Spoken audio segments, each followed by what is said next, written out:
The whistle of the train echoed through the valley as Annabelle Porter clutched her single valise, her knuckles white against the worn leather.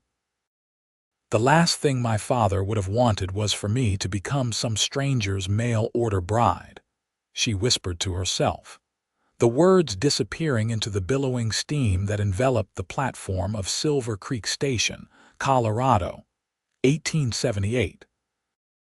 The advertisement had seemed like salvation 3 months ago when she'd been desperate in Boston, her father freshly buried and creditors circling like vultures. Respectable rancher seeks educated Eastern lady for matrimony and companionship. Passage paid. Those simple words had been her escape route from a life of destitution, even if they led to a future she'd never imagined for herself. Annabelle smoothed down her navy traveling dress, the best she owned, and tried to look confident as passengers disembarked around her. She was searching the crowd for a man holding a sign with her name when a commotion near the station house caught her attention. "I don't care what your ledger says," a deep voice boomed. "The cattle were promised for yesterday's train. My men have been waiting since dawn." The station master, a small man with spectacles perched on his nose, backed away from the towering figure before him. "Mr. Knox, I understand your frustration, but the telegram states what some fool in Denver decided, not what was agreed upon." The tall man slammed his hand against the counter, causing several nearby women to gasp. Annabelle couldn't help but stare.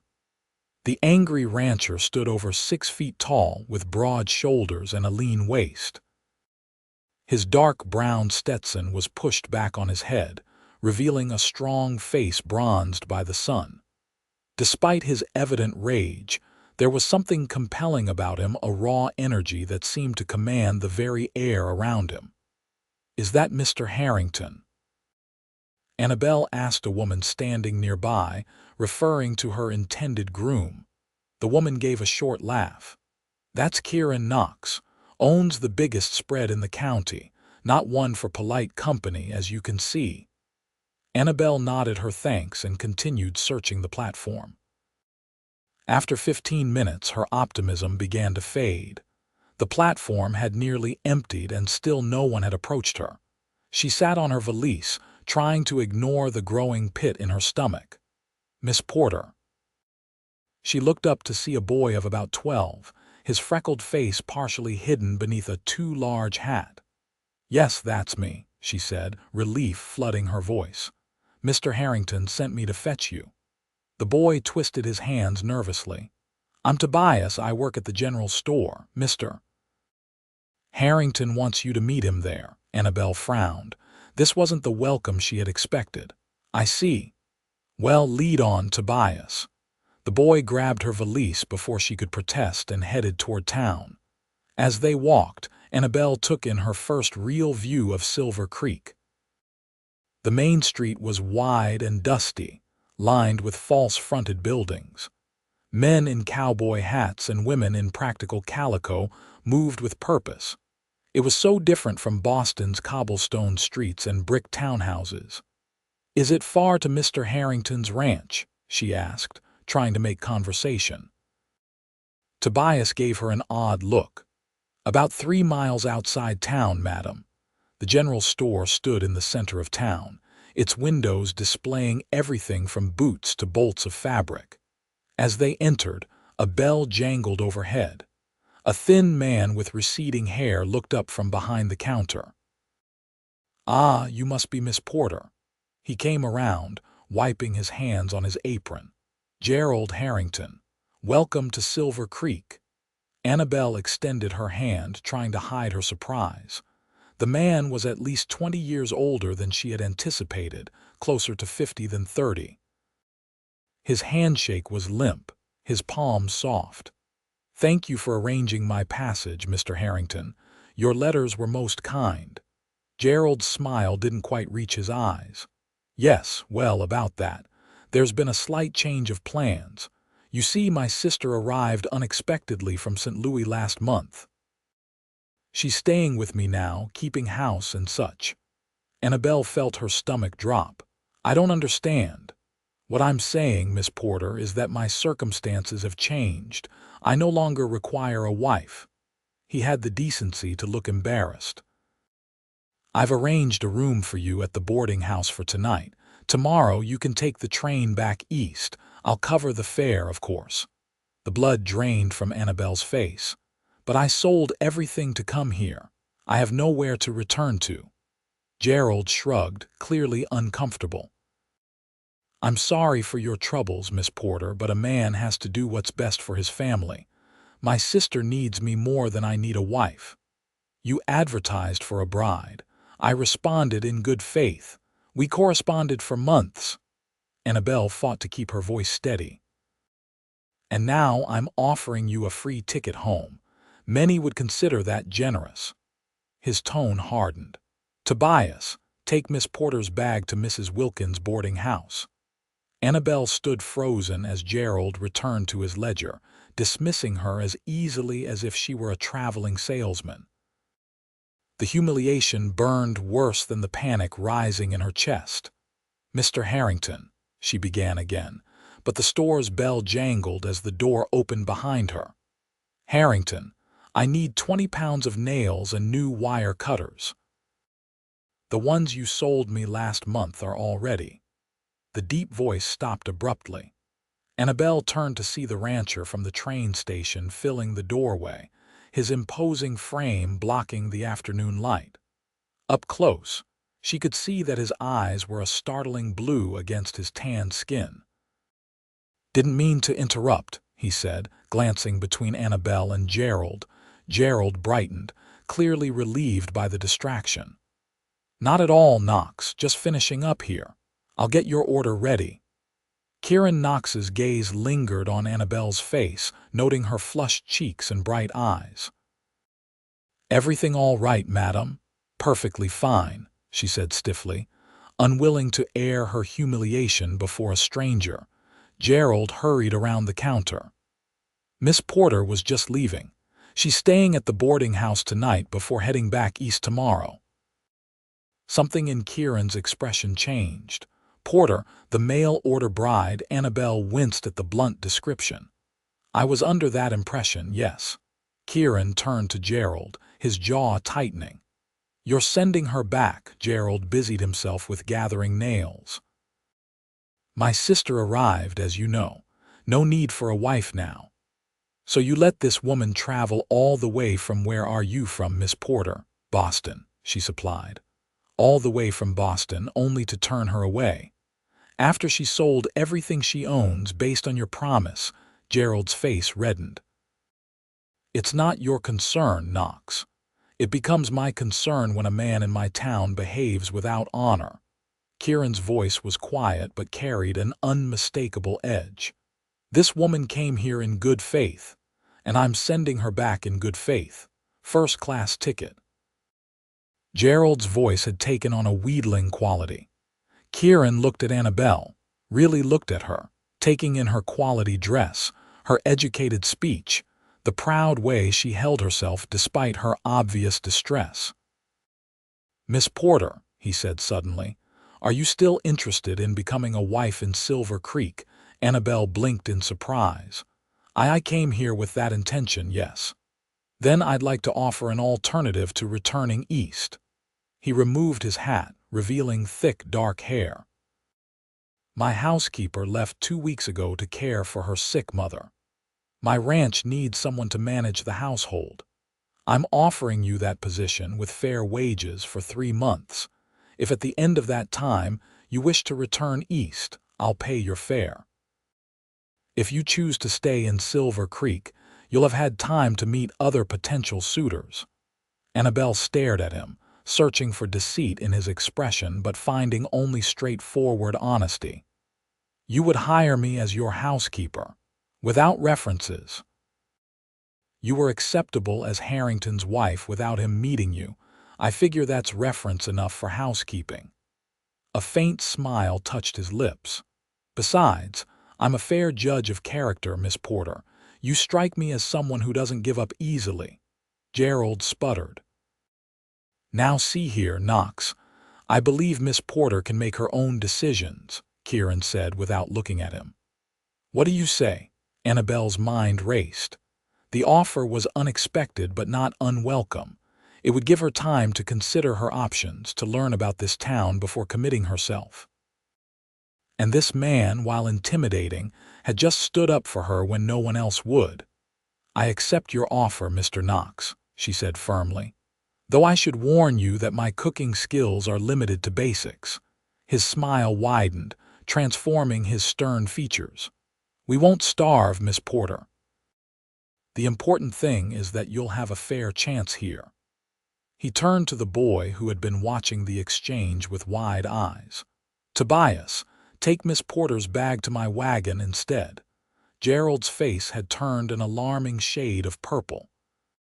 You can't just— I believe I just did, Kieran said mildly, placing his hat back on his head. About those nails, Harrington. As Gerald reluctantly filled Kieran's order, Annabelle stood straighter, her chin lifting. This wasn't how she had imagined her arrival in Silver Creek, but perhaps it was a blessing in disguise. At the very least, she would have 3 months to prove her worth not as someone's mail-order bride, but as her own person. When they stepped outside, Kieran helped her into his wagon with a gentle hand. As they pulled away from the general store, Annabelle caught several townspeople watching with open curiosity.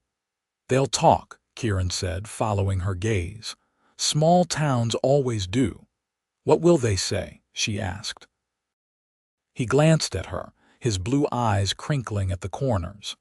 They'll say Kieran Knox just claimed Gerald Harrington's mail-order bride for himself. His expression grew serious. But you should know, Miss Porter, that while you're under my roof, you'll be treated with nothing but respect. I believe you, she said, surprised to realize it was true. And please call me Annabelle. Annabelle, he repeated, the name sounding different in his deep voice. Welcome to Silver Creek. As the wagon rolled out of town toward the open country beyond, Annabelle felt something she hadn't expected, a flicker of hope. Perhaps her new life in the West wasn't going to be what she had planned, but it might just be what she needed. The Knox Ranch sprawled across the landscape, much larger than Annabelle had anticipated. As they crested a hill, she gasped at the sight of the main house, a substantial 2-story structure built of sturdy logs with a wide porch wrapping around the front. Several outbuildings dotted the property, and in the distance, a large barn stood sentinel over corrals filled with horses. It's beautiful, she said honestly. Kieran's expression softened with evident pride. My father started with nothing but 100 acres and a dream. When he died 5 years ago, he left me 5,000 acres and the best cattle bloodlines in Colorado. He guided the wagon toward the house. It's a good life, but a demanding one. How many people work here? I have 8 full-time ranch hands, plus a foreman, Jacob Miller. During roundup and branding, we hire on extra help. He pulled the wagon to a stop. The house has been neglected since Mrs. Finch left. Annabelle suppressed a smile at his obvious discomfort. I'm not afraid of hard work, Mr. Knox. Kieran, he corrected, jumping down and coming around to help her. His hands spanned her waist as he lifted her effortlessly to the ground. For a moment, they stood close enough that she could smell the leather and sun-warmed cotton of his shirt before he stepped back, clearing his throat. I'll show you inside, he said, retrieving her valise. The interior of the house was spacious but showed clear signs of bachelor living. Dishes were stacked haphazardly in the kitchen sink. Boots had been discarded by the door, and a thin layer of dust covered the surfaces. Your room will be upstairs, first door on the right, Kieran said, leading the way up a broad staircase. Mine is at the end of the hall. The other rooms are empty, though occasionally Jacob stays over if we're working late. The bedroom he showed her was surprisingly large, with a 4-poster bed, a chest of drawers, and a small writing desk beneath a window that overlooked the mountains to the west. The linens, while rumpled, appeared clean. "I'll let you settle in," Kieran said, placing her valise on the bed. "Supper's usually at 6, but given the circumstances, don't worry about cooking tonight. I can manage." "Nonsense," Annabelle said, removing her hat and gloves. "I'll need to familiarize myself with the kitchen anyway. Just give me half an hour to freshen up." A look of respect crossed his face. "As you wish. I'll be in the barn if you need anything." Once alone, Annabelle sank onto the bed, the events of the day catching up with her. She had arrived expecting to be a wife by nightfall and instead found herself employed as a housekeeper to one of the most intimidating men she'd ever met. Yet there was something about Kieran Knox that inspired trust, despite his gruff exterior. She unpacked her few belongings, changed into a simpler dress, and tied an apron around her waist. Determined to make a good impression, she made her way to the kitchen to assess what she had to work with. The pantry was surprisingly well stocked with staples: flour, sugar, coffee, and canned goods. She found potatoes, onions, and even some carrots in a root cellar accessed through a trapdoor in the kitchen floor. A smokehouse behind the kitchen contained several hams and sides of bacon. By the time Kieran returned, Annabelle had prepared a simple but hearty meal of fried ham, potatoes, and biscuits. She'd also managed to clean the kitchen to a reasonable standard. Kieran stopped in the doorway, his expression one of pleasant surprise. "It smells like my mother's kitchen in here." "I hope that's a compliment," Annabelle said, placing the last of the biscuits in a cloth-lined basket. "The highest," he assured her, moving to wash his hands at the pump sink. She was the finest cook in 3 counties. They ate at the large kitchen table, the silence initially awkward but gradually easing into something more comfortable. Kieran ate with the appreciation of a man accustomed to his own cooking, which Annabelle took as a compliment. "Tell me about Boston," he said as they finished their meal. Annabelle described her life there, her father's position as a professor of literature, their small but comfortable home, the libraries and concerts she had enjoyed. She skimmed over the financial ruin that had followed his death, but Kieran seemed to understand what she left unsaid. "And what made you answer Harrington's advertisement?" he asked, his blue eyes intent on her face. She considered deflecting but decided on honesty. "Necessity, primarily, but also a desire for something different. My life in Boston was prescribed the daughter of a professor, destined to marry another academic or perhaps a lawyer. After my father died, I realized how little I had chosen for myself." She met his gaze directly. "Coming west was my choice, even if the circumstances were not ideal." Kieran nodded slowly. "The West is good for reinvention. Most folks here don't much care where you came from, only what you make of yourself now." "And what about you?" she asked. "Have you always been a rancher?" A shadow crossed his face. "I was away for a time. Fought in the war when I was barely 18. Saw things no boy should see." His voice grew distant. "Came back changed like we all did, but the ranch was still here and the land. It has a way of healing a man." Annabelle understood he was sharing something deeply personal, a gift of trust she hadn't expected so soon. "I'm sorry for what you endured," she said softly. He shrugged, the vulnerability disappearing behind his usual reserve. "It was a long time ago." He stood, gathering their plates. "I usually make a round of the property before turning in. Will you be all right here alone? Of course. I have plenty to keep me occupied." She gestured to the kitchen, which still needed considerable attention. "Don't work too late," he cautioned. "Dawn comes early on a ranch." After he left, Annabelle finished cleaning the kitchen, making lists of what needed to be done in the coming days. The house was large but manageable with systematic attention. She had just decided to retire when a knock at the back door startled her. A middle-aged man with graying hair stood on the porch, hat in hand. "Evening, madam. Jacob Miller. I'm the foreman here." "Annabelle Porter," she introduced herself. "Please come in, Mr. Miller." He stepped inside, his weathered face curious but kind. "Boss told me about the situation in town. Wanted to make sure you were settling in all right." His concern touched her. "That's very thoughtful. I'm doing fine, thank you." Jacob nodded, clearly assessing her. "Mrs. Finch was with the boss for 15 years, left big shoes to fill." "I understand. I don't intend to replace her merely to help while I'm here." Something in her response seemed to satisfy him. "Good to hear. Ranch this size needs a woman's touch, but it also needs someone who understands what we do here." He gestured to the door. "If you need anything, my cabin's just beyond the bunkhouse. The boys won't bother you none. Kieran runs a tight ship, but holler if you have any trouble." After he left, Annabelle made her way upstairs, bone-tired but oddly content. Through her bedroom window, she could see Kieran's tall figure moving across the yard, lantern in hand, checking on his land before retiring. There was something reassuring about his vigilance, his clear commitment to his responsibilities. As she prepared for bed, Annabelle realized that for the first time since her father's death, she felt safe.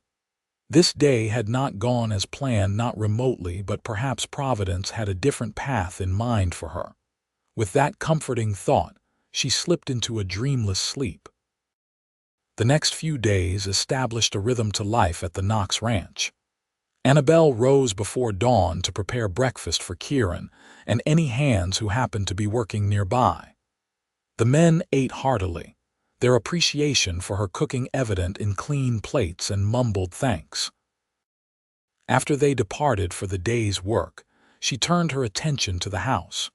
Room by room, she battled dust and disorder, discovering in the process a home that had once been lovingly maintained. Behind the neglect, she found quality furnishings, family photographs, and small touches that spoke of the woman who had raised Kieran, a handmade quilt here, a collection of pressed wildflowers there. On her fourth day, while cleaning the study, she discovered a bookshelf filled with classics: Shakespeare, Dickens, Thoreau, and many others. She was running her fingers along the spines when Kieran's voice startled her. "My mother's collection," he said from the doorway. "She taught at the local school before marrying my father." Annabelle turned, a copy of Pride and Prejudice in her hands. "She had excellent taste." "She would have liked you," he said, the comment seeming to surprise even him. He quickly changed the subject. "I came to tell you I'm riding out to the north pasture. Won't be back until after dark." "I'll keep a plate warm for you," she promised. He nodded, hesitating as if he wanted to say more, then departed with a touch to the brim of his hat. As the days passed, Annabelle found herself watching for these brief interactions, these glimpses of the man beneath the rancher's stern exterior. She learned that he had a dry sense of humor, a profound respect for the land, and an unwavering sense of justice. The ranch hand spoke of his fairness as an employer and his skill with horses. Even in town, where she occasionally accompanied him for supplies, people treated him with a deference that went beyond his status as a major landowner. By the end of her second week, the house was transformed. Windows sparkled, floors shone, and fresh-cut wildflowers brightened the tables. She'd even tackled the neglected garden, coaxing vegetables from the fertile soil with daily attention. It was there, kneeling among the carrot tops, that Jacob found her one afternoon. "Miss Porter," he called, approaching with an unusual urgency in his step. "Boss needs you at the bunkhouse. One of the new hands got thrown bad this morning, busted his arm and got a nasty gash on his head." Annabelle hurried to her feet. "Has someone gone for the doctor?" "Sent Billy, but Doc Watson is out at the Thompson place delivering a baby." Could be hours. Inside the house, Annabelle quickly gathered supplies: clean linens, her sewing kit, whiskey for disinfecting, and a jar of honey for wound dressing, a remedy her grandmother had sworn by. At the bunkhouse, she found Kieran kneeling beside a young man laid out on a narrow bed, his face pale beneath his tan. "Annabelle," Kieran said, relief evident in his voice. "This is Alan Peterson. First day on the job, and the Bay gelding took exception to his handling." She knelt beside the injured cowboy, assessing the damage. His left arm was clearly broken, already swelling against his rolled-up sleeve. The gash on his forehead had bled profusely, as head wounds do, but looked worse than it probably was. "We need to clean and stitch that cut, then set the arm," she said with a calm she didn't entirely feel.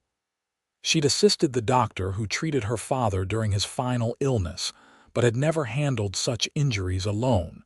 Kieran nodded, his faith in her apparent. "Tell me what to do." With his help, she cleaned the head wound while Jacob held the young man still.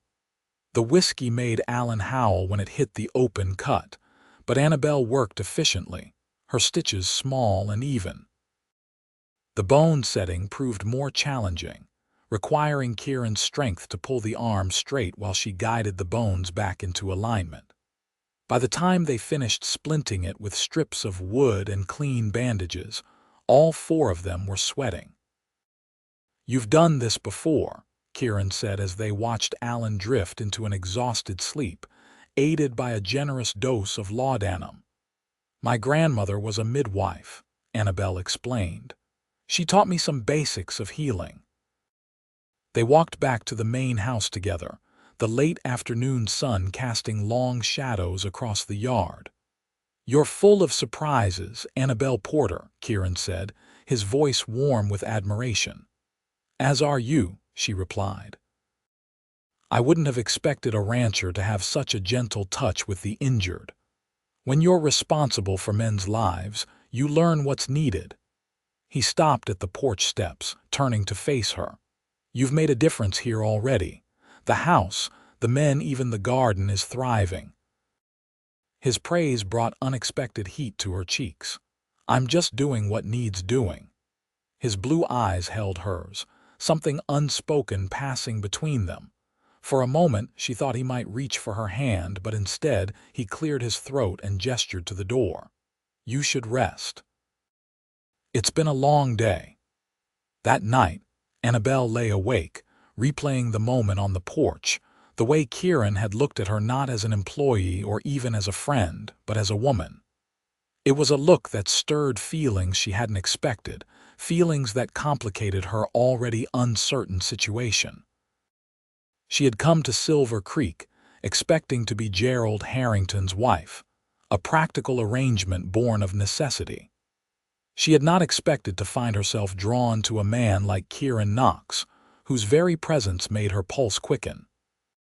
Such feelings were dangerous when her position was so tenuous, when in less than 3 months she would need to decide whether to stay in Silver Creek or return east. Yet as the weeks passed, Annabelle found it increasingly difficult to maintain emotional distance. Kieran began inviting her to join him on evening rides around the property, showing her hidden creeks and meadows bursting with wildflowers. They talked easily about books, about his plans for the ranch, about her life in Boston.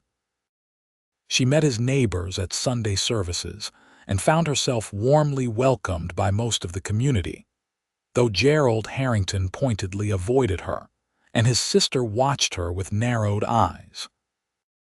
One evening in late June, as they sat on the porch watching the sunset paint the mountains gold, Kieran mentioned a letter that had arrived that morning.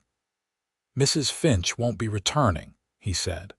"Her mother's health has worsened, and she's decided to stay in Missouri permanently." Annabelle nodded, unsurprised. "You'll need to find a replacement, or keep the one I have." He turned to look at her, his expression serious. "Your 3 months are half gone, Annabelle. Have you given thought to what comes after? The question hung between them, weighted with implications. I have, she admitted, but I'm not certain what my options truly are. You could stay on as housekeeper permanently with increased wages. He hesitated, then added, or there might be other arrangements to consider. Her heart quickened. What sort of arrangements? Before he could answer, the sound of approaching hooves interrupted them. Jacob appeared on horseback, his expression grim. Boss, we've got trouble. Cattle are missing from the east pasture, at least 30 head, found tracks heading toward Blackwater Canyon. Kieran was on his feet instantly. All traces of the personal conversation vanished. Rustlers, how fresh are the tracks? No more than a few hours. They'll be moving slow with that many cattle. Get the men. We ride in 15 minutes. Kieran turned to Annabelle, his expression apologetic but determined. I have to go. She nodded, understanding the severity of the situation. Cattle rustling was not just theft, it was a threat to the ranch's very survival. Be careful, she said, unable to hide her concern. He paused, then in a gesture that surprised them both, reached for her hand and pressed it briefly. Lock the doors tonight. Jacob's wife will come stay with you. If I send word, we'll be gone overnight.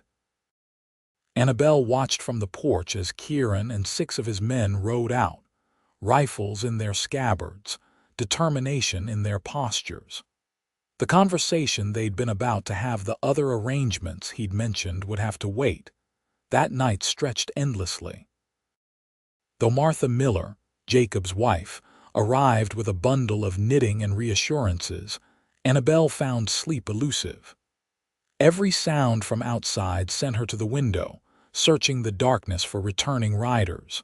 They came back just after dawn, tired and dusty but successful. Kieran found Annabelle in the kitchen preparing breakfast. We recovered the cattle, he said, accepting the coffee she offered. Caught 2 of the rustlers, sheriffs taking them to the county jail. Were you hurt? She asked, noting the way he held himself stiffly. Just saddle sore and in need of sleep. He drained his coffee and set the cup down. I'll wash up, then get some rest. Don't worry about lunch for me. Annabelle watched him climb the stairs, concern etched on her face. Martha, preparing to leave now that the men had returned safely, gave her a knowing look. He works too hard, the older woman said. Always has, even as a boy. That ranch is his life. He seems to have little time for anything else, Annabelle agreed. Martha's eyes twinkled. Perhaps. But I've noticed he finds time for evening rides these days. Jacob says he's never seen the boss take such an interest in showing anyone the property. The implication brought warmth to Annabelle's cheeks.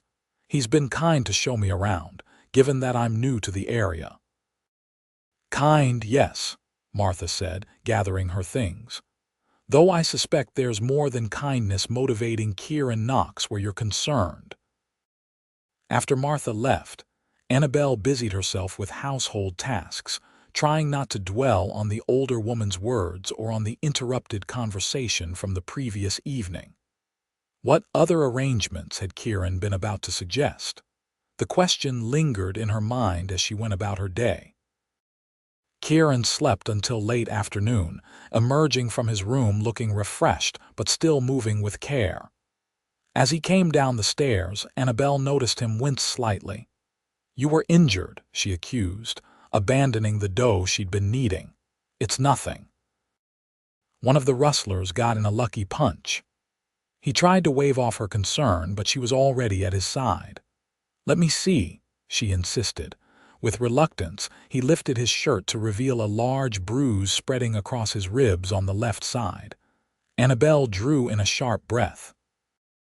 You should have told me. I have arnica that would help with the bruising. I've had worse, he said, but allowed her to retrieve the salve from her room. In the kitchen, he sat at the table while she gently applied the ointment to his injured side. The intimate act of tending to him, feeling the warmth of his skin beneath her fingers, created a charged silence between them. "About yesterday," he began, his voice lower than usual. What I was trying to say, the front door burst open, startling them both. Tobias, the boy from town, stood in the doorway, breathless and wide-eyed. "Mr. Knox, there's a big fight at the saloon. Sheriff sent me to fetch you, says there's trouble with the rustler's friends." Kieran was already on his feet, reaching for his gun belt. "Tell the sheriff I'm coming." He glanced at Annabelle, frustration evident in his expression. "I'm sorry. This conversation seems destined to be interrupted." "Go," she said, understanding the urgency.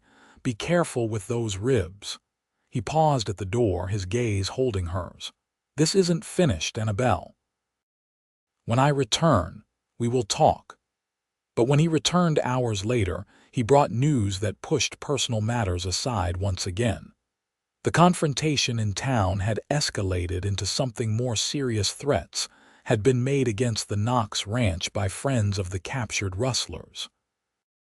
"Jacob's doubling the night patrols," Kieran explained as they sat in the kitchen, the clock ticking past midnight. "I don't think they'll try anything, but we can't take chances." "How long will this go on?" Annabelle asked, concerned by the dark circles under his eyes. "Until the trial next week.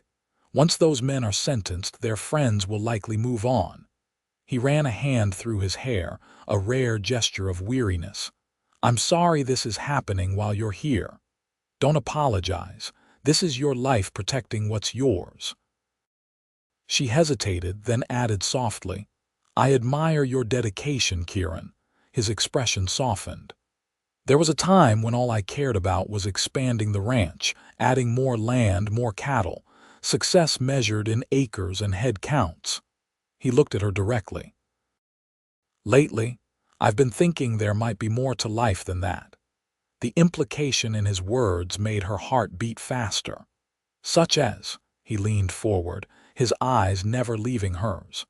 "Such as sharing it with someone who understands its value, someone who sees the beauty in this land the way I do." Before she could respond, a shot rang out in the distance, followed by shouting. Kieran was on his feet instantly, reaching for the rifle he'd leaned against the wall. "Stay inside." "Lock the doors," he ordered, all tenderness gone from his voice, replaced by the hard edge of a man preparing for danger. As he disappeared into the night, Annabelle moved to the window, strained to see what was happening. Lanterns bobbed in the darkness near the corrals, and men's voices carried on the night air. More shots followed, making her flinch. Unable to sit idle while Kieran and his men faced danger, she retrieved the shotgun she knew was kept in the pantry. Her father had taught her to shoot years ago, believing every educated person should know how to handle a firearm. Positioning herself by the kitchen window that overlooked the yard, she watched and waited, prepared to defend the house if necessary. The confrontation lasted nearly an hour. From what she could gather, several men had attempted to set fire to the barn but had been spotted by the night watchman. In the ensuing exchange of gunfire, one of the intruders had been wounded, and the others had fled. When Kieran finally returned to the house, his expression was grim but relieved to find her safe. "They're gone. Jacob's taking the wounded man to town for the doctor to see to before he goes to jail." "Was anyone else hurt?" she asked, lowering the shotgun. His eyes widened slightly at the sight of the weapon in her hands. "No, just property damage." He approached slowly, taking the gun from her. "Where did you learn to handle one of these?" "My father believed in practical education," she explained. "I'm not a particularly good shot, but I know which end is which." A smile tugged at his lips despite the gravity of the situation. "You continue to surprise me, Annabelle Porter." "Is that a good thing?" she asked, suddenly uncertain. He set the shotgun aside and stepped closer, close enough that she could feel the heat radiating from his body. "It's a very good thing." His voice had dropped to a near whisper. I find myself thinking about you at the most inopportune moments. When I'm checking fences or negotiating cattle prices, I wonder what you're doing, what you're thinking." Annabelle's breath caught in her throat. "I've been having similar difficulties concentrating." His hand came up to touch her cheek, the calluses on his palm rough against her skin. "I was trying to tell you yesterday. I don't want you to stay on as my housekeeper." Her heart sank momentarily until he continued. "I want you to consider becoming my wife." The words hung in the air between them, momentous and transformative. Annabelle searched his face, finding sincerity in his blue eyes. "We've known each other such a short time," she said softly. "I knew the first day when you stood in Harrington's store with your chin up, refusing to be defeated." His thumb traced her jawline. "I knew when I saw you stitch up Alan's wound without flinching. I knew when I watched you bring life back to this house, making it a home again." "Kieran," she whispered, her heart pounding. "I'm not asking for an answer tonight," he said. "You still have time left in your 3 months. Use it to be certain.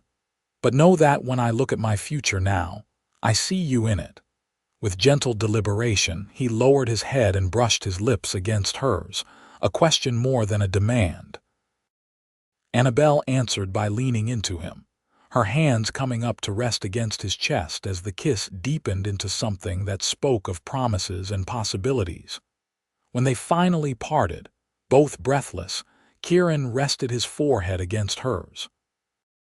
"I should go help the men secure the property," he said reluctantly. "I'll be here when you return," she promised. As he walked back into the night, Annabelle touched her fingers to her lips, still warm from his kiss.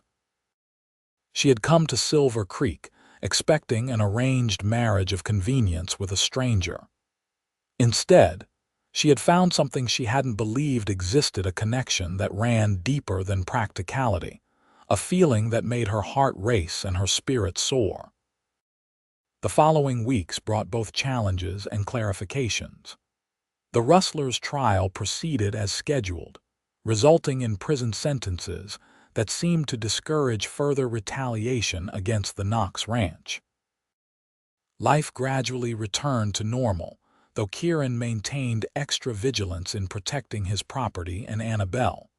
Their relationship evolved with cautious joy. Kieran courted her properly, despite the fact that they lived under the same roof. He brought her wildflowers picked during his rounds of the property, took her on picnics to his favorite spots in the hills, and each evening they shared conversation on the porch as the sun set. The town noticed the change in their relationship.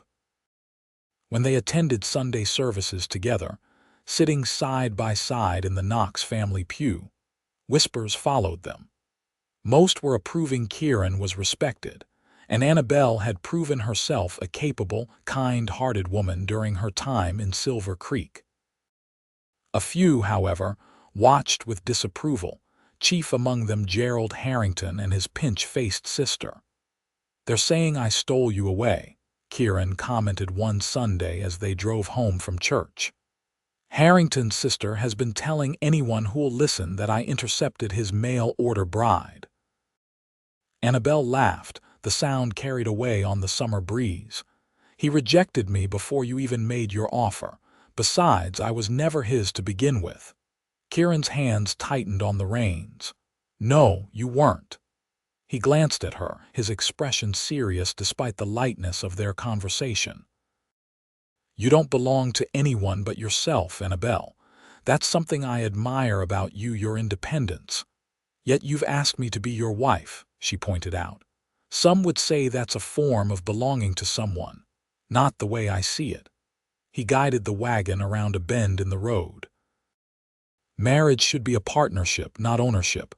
My parents taught me that." The sincerity in his voice touched her deeply. "My parents had that kind of marriage. I never thought I would find it for myself." "Have you?" he asked, the question simple but loaded with meaning. "Found it, I mean." Annabelle looked at him, this strong, principled man who had offered her shelter when she needed it most, who had seen her value from the beginning, who kissed her as if she were precious beyond measure. "I believe I have," she said softly. His smile was radiant, transforming his usually serious face. "Does that mean you're accepting my proposal?" "It means I'm strongly considering it," she teased, though they both knew her heart had already decided. As July turned to August, Annabelle's 3-month period of employment neared its end. The question of her future loomed, though in truth, the answer had become increasingly clear. She belonged at the Knox Ranch not as a housekeeper, but as Kieran's wife and partner. On the evening marking exactly 3 months since her arrival in Silver Creek, Kieran suggested a ride to the highest point on his property, a mesa overlooking the valley. "There's something I want to show you," he said, helping her mount the gentle mare he had chosen for her. They rode in comfortable silence as the sun began its descent, painting the landscape in hues of gold and amber. When they reached the mesa, Kieran helped her dismount, his hands lingering at her waist. "Look there," he said, pointing toward a cluster of trees near a bend in the creek that gave the town its name. Annabelle squinted, then gasped as she made out a structure taking shape among the cottonwoods. "Is that a house?" Kieran confirmed. "I've had men working on it for the past month. It's small now, just 4 rooms, but designed to expand as needed." He turned to face her fully. "It's for us, Annabelle, if you'll have me." Tears welled in her eyes at the gesture, this tangible proof of his commitment, his belief in their future together. "You built us a home. I want to start fresh, not have you living in the house I grew up in, the house my parents shared." He took her hands in his. "I want us to build our life together from the foundation up." Annabelle looked from the distant house back to Kieran's face, reading the love and hope written there. In that moment, all doubts vanished. This was where she belonged with this man in this place. "Yes," she said simply. "Yes, I will marry you, Kieran Knox." His smile was brilliantly bright as he pulled her into his arms, lifting her off her feet in his enthusiasm. When he set her down, his kiss was tender yet passionate, a promise of the life they would share. "When?" he asked when they finally parted. "As soon as the house is finished," she decided. "I want to start our marriage in our own home." He nodded, understanding the symbolism of her choice. 2 more weeks, then. The roof goes on tomorrow." As they rode back to the ranch, the setting sun at their backs, Annabelle felt a profound sense of rightness. She had come to Colorado seeking security through marriage to a stranger. Instead, she had found love with a man who valued her for exactly who she was. Word of their engagement spread quickly through Silver Creek. Martha Miller organized a gathering of local women to present Annabelle with quilts and household items for her new home. The ranch hands, gruff men unaccustomed to expressing sentiment, showed their approval by working extra hours on the new house, adding thoughtful details like built-in bookshelves and a garden plot already turned and fertilized. Even in town, most people expressed genuine happiness for the couple.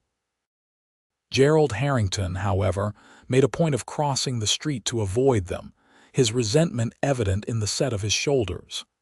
"He's just embarrassed," Jacob explained when Annabelle mentioned it. "Town hasn't forgotten how he treated you. Makes him look bad that the woman he rejected is marrying the most eligible bachelor in the county." Annabelle dismissed Gerald from her thoughts, focusing instead on preparations for her wedding and new home. The date was set for the first Saturday in September, with the ceremony to take place on the porch of their new house, followed by a celebration that would include the entire community. As the day approached, Annabelle found herself reflecting on the extraordinary turn her life had taken. 6 months ago, she had been a grief-stricken daughter facing destitution in Boston. Now she was about to become the wife of a man she deeply loved, the mistress of a successful ranch, a respected member of a community that had embraced her. The night before the wedding, as she packed the last of her belongings in preparation for the move to their new home, Kieran knocked softly on her bedroom door. "May I come in?" he asked, remaining respectfully in the doorway. Annabelle nodded, setting aside the dress she'd been folding. "Is everything all right?" "Everything's perfect," he assured her, entering the room but maintaining a proper distance. "I just wanted to give you something before tomorrow." From his pocket, he withdrew a small velvet box. "This was my mother's," he explained, opening it to reveal a gold band set with a modest diamond flanked by 2 sapphires. "My father gave it to her when he asked her to come west with him. She always said the sapphires reminded her of the Colorado sky." Annabelle's breath caught at the beauty of the ring and the meaning behind it. "Kieran, it's beautiful." "I had it sized for you," he said, removing it from the box. "May I?" She extended her left hand, watching as he slipped the ring onto her finger. It fit perfectly, the gold warm against her skin. "Tomorrow, I'll place it there again in front of witnesses," he said, his voice husky with emotion. "But tonight I wanted a moment that was just for us." Annabelle looked up at him, this man who had changed her life in ways she could never have imagined. "I love you, Kieran Knox." It was the first time she had said the words aloud, though they had been in her heart for weeks. His blue eyes darkened with emotion as he drew her into his arms. "And I love you, Annabelle Porter." His kiss was gentle yet filled with promise. "By this time tomorrow, you'll be Annabelle Knox." "I like the sound of that," she whispered against his lips. He reluctantly released her, propriety demanding that he leave her room despite their imminent marriage.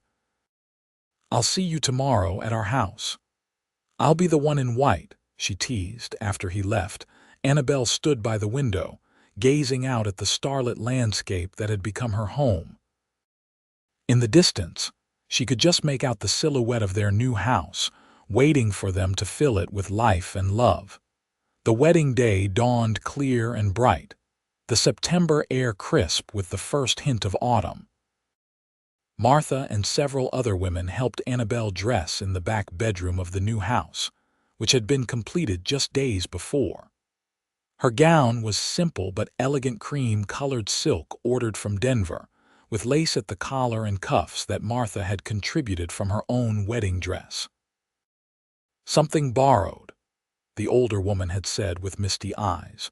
Through the window, Annabelle could see guests arriving ranch hands in their Sunday best, townspeople in buggies and wagons, even a few travelers staying at the hotel who had been invited to join the celebration. The yard had been transformed with tables set beneath the cottonwoods, lanterns hanging from branches in preparation for the evening festivities.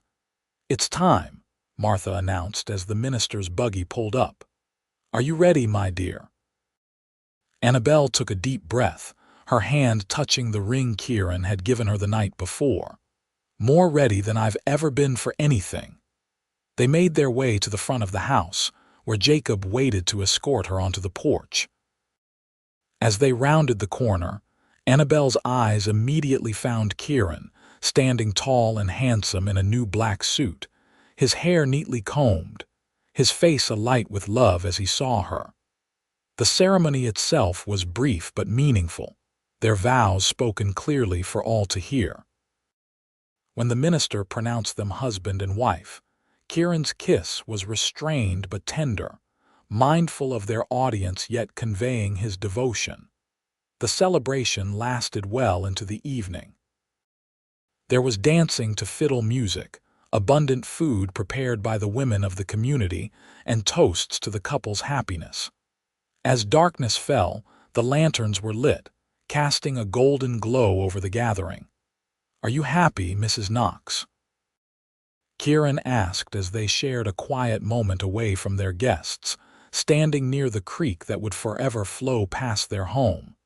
"Completely," she assured him, leaning into his embrace. "Though I still can't quite believe how everything has turned out. No regrets about not returning east." His tone was light, but she sensed the genuine question beneath. Annabelle looked up at him, this man who had claimed her heart so unexpectedly. "My life is here now, with you." His kiss was deeper this time, uninhibited by watching eyes, a husband's kiss to his wife.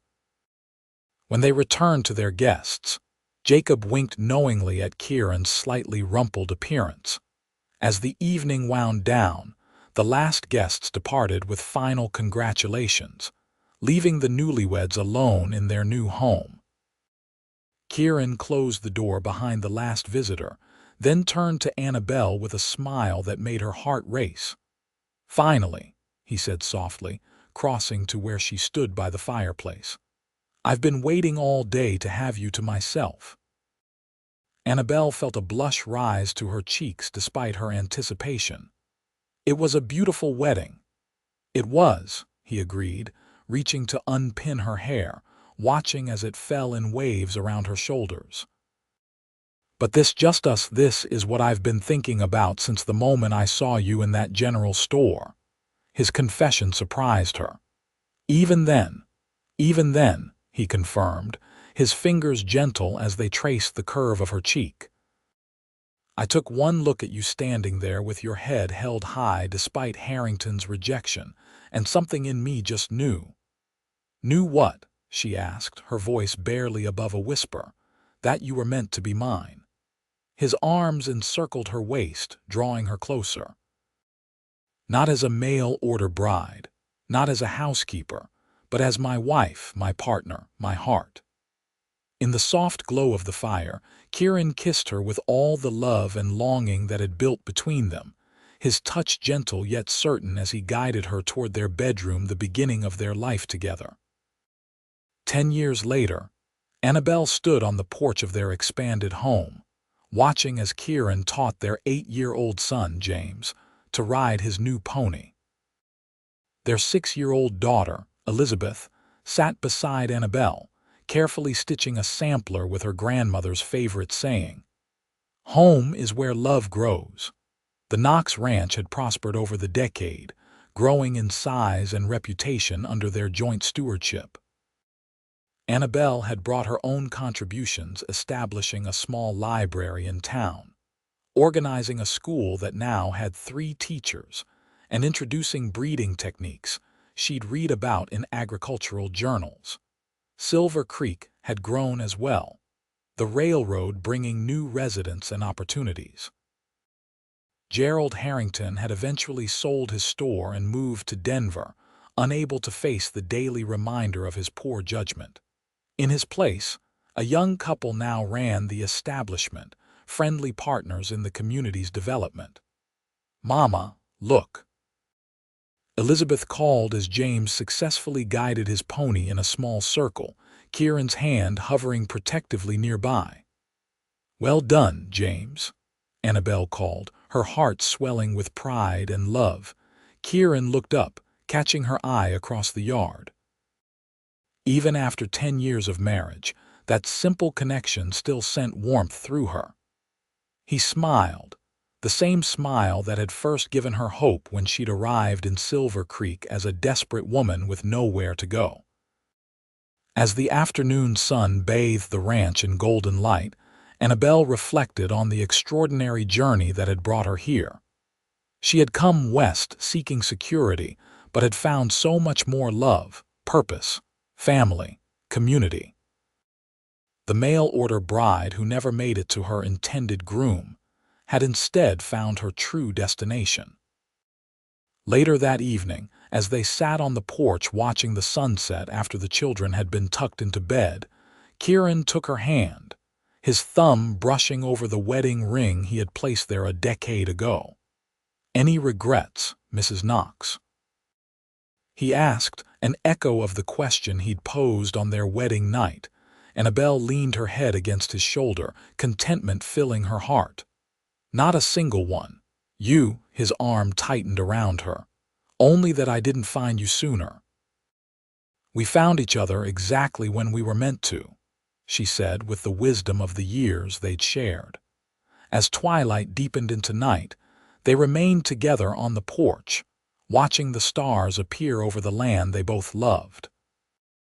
Annabelle Porter Knox, once bound for a marriage of convenience, had instead found a love story more beautiful than any she could have imagined, one written not in the pages of her beloved books, but in the life she and Kieran had built together in the wild, wonderful West.